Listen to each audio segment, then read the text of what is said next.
What's up YouTube, Dougie Chong here. As I mentioned in my previous video, I bought an investment property. In this video, I will be doing something a little different from stocks and go over roughly how the numbers work for a rental investment and show the first few days of renovating.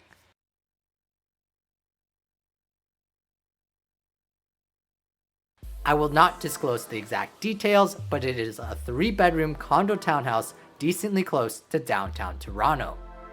3 bedrooms close to downtown is pretty hard to find and was purchased for roughly $700,000. Typically, you would only get a 1-bedroom condo for around that much. And with the huge flood of Airbnb inventory, I think 1-bedroom condos are really going to come back down in price. Also, if I was planning to rent out the property right away, I probably would not have purchased now because lease rates are dropping pretty rapidly. I will use some time to renovate and live in the property for 1 year to make use of the first-time homebuyers land transfer tax rebate. So the biggest hurdle to starting in real estate investing is getting the down payment. For this property, it was about $140,000 for a 20% down payment. That being said, you only need 5% if your property is under $500,000. I go over mortgages more in a separate video. I'll leave that in the description below. But aside from that, I will show you how the approximate numbers work out. Using the Cibc mortgage calculator, I found this one works pretty well, plugging in $700,000 for the purchase price and a 20% down payment with a 2% interest rate, which is the actual interest rate that I got, amortized over 30 years, yields a monthly payment of about $2,068. There was a $300 monthly maintenance fee that covers water, so with that and utilities and property tax, I estimate the carrying cost to be approximately $2,600 per month. Looking at the rental comparables, some unrenovated units would rent for about $2,300, but a renovated townhouse of similar size can easily rent for $2,800, netting about $200 per month in profit.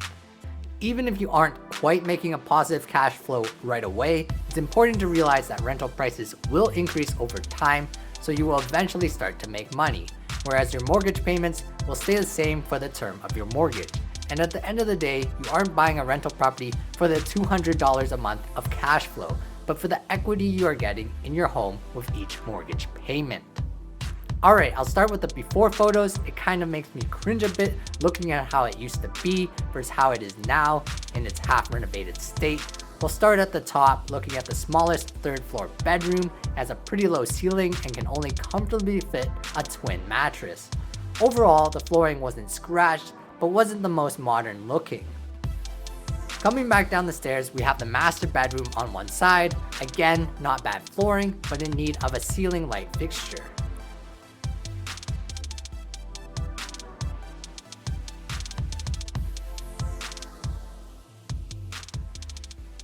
The 3rd bedroom is across the hall and in between the two in size.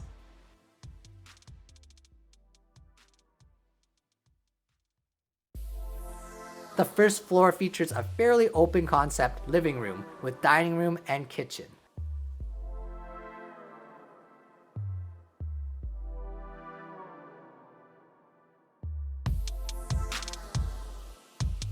This annoying closet will be one of the first things removed to open up the space some more.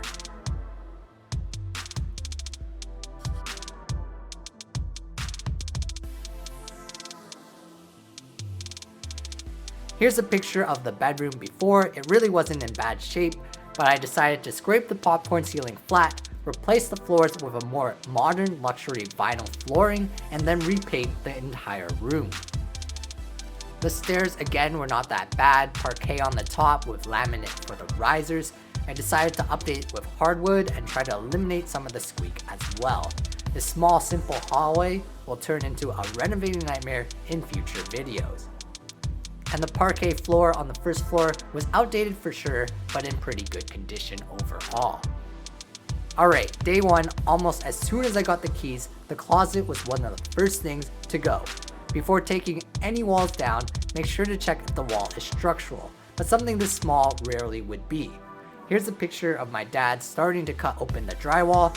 Make sure to use the hole saw and not cut too crazily, as you might cut into a wire. However, in addition to wires, we soon found out that there was also a heat pipe in the back of this closet. Now, when it comes to renovating and you are unsure about how to do something, it's a good idea to get someone else to do it for you.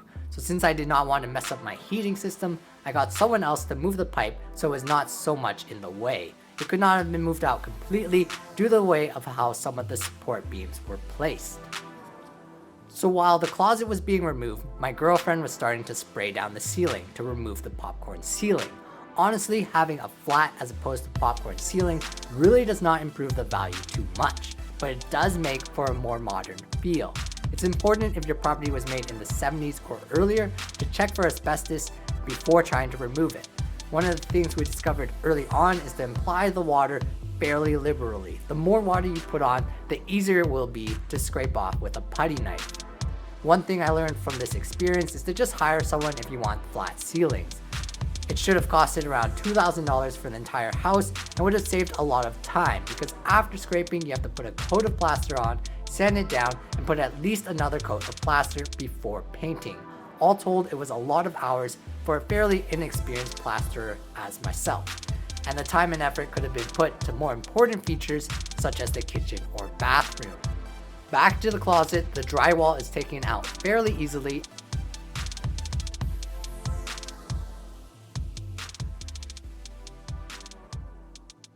And boom, that one change really opened up the room. Here's a pic of what it looked like before with the closet.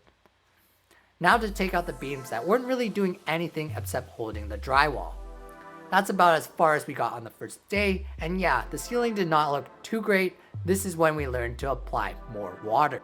We started the second day by removing the trims from the bedroom and taking out the flooring. Laminate flooring usually comes out pretty easily, and we were planning to reuse the flooring, so we taped bundles of the laminate back together. Here is the master bedroom done. So whereas in the bedroom the laminate was just floating, the hallway glued the flooring down with large amounts of glue, making it nearly impossible to remove without damaging the subfloor underneath. This part will be an absolute pain to remove, and we decided to leave it till the end.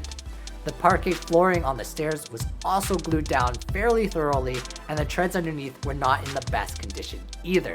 So we decided to just get a dedicated stair contractor to replace the stairs for us, again towards the end of the project. Here we see the closet fully removed, and it looks so much more open. Here I am endlessly scraping. Here's the third floor with the flooring removed.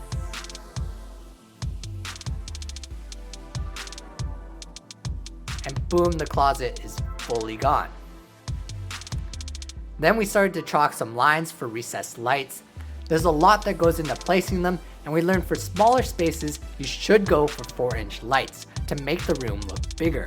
We opted for 6-inch lights just to provide more light in the room, and got the super thin ones, which should be able to be placed almost anywhere in the room. That's it for now. I'll be making more reno videos in the future and get back to stock videos when this is all over. And don't think I sold all my stocks to purchase this property. I am simply diversifying my portfolio. Sorry I haven't been posting as much recently, as this project is taking up a lot of my time. Thank you so much for watching, and don't forget to leave a like if this video helped you at all, and subscribe if you have not already.